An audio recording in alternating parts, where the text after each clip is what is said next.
Unang-una, nung nalaman ko ang panukalang batas na yan na isinusulong sa ating Kongreso, talagang nabigla ako dahil sa dami ng problema sa Pilipinas. Ito ba naman dubbing ang pakikialaman pa? Pangalawa, unang-una sa lahat, ang dubbing ay hindi naman to nakakasira, no?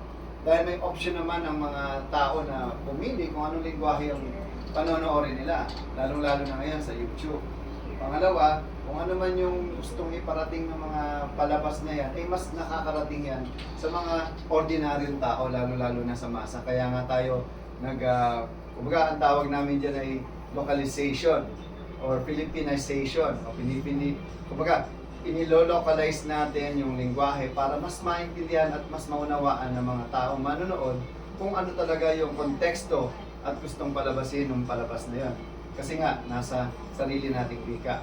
At ngayon, marami na rin mga animation at mga palabas, mga Korean novela na hindi lang Tagalog, hindi ginagawa pang Cebuano, at meron pang mga gagawin na iba't ibang lingwahe na ito ay parte ng ating edukasyon, pag-aaral ng mga sariling wika nila sa partikular na mga lugar. So kung ito ay gagawing batas na ipagbabawal ang tatagalize or pag-localize ng mga English, unang-una sa lahat walang mangyayari dito dahil sabi ko nga, may option naman ng mga tao kung manood ng Tagalog or English kasi we are in a technological world, hindi na to TV or radio lang or movie.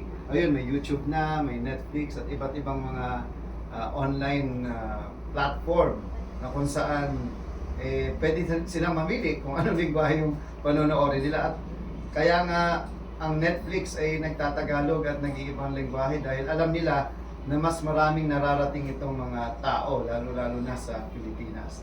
Pangalawa, ito ay nasa matagal ng industriya ito at artistry ng maraming mga dubbers, no? At pag ginawa yan, maraming mawawala ng trabaho at ito ay isang artistry or sining na hindi nyo pwedeng alisin dahil unang-una sa lahat, hindi pa naman siya industriya. So, kailangan simulan natin sa pag-accept ng artistry bilang isang sining, yung voice acting o dubbing bilang isang sining.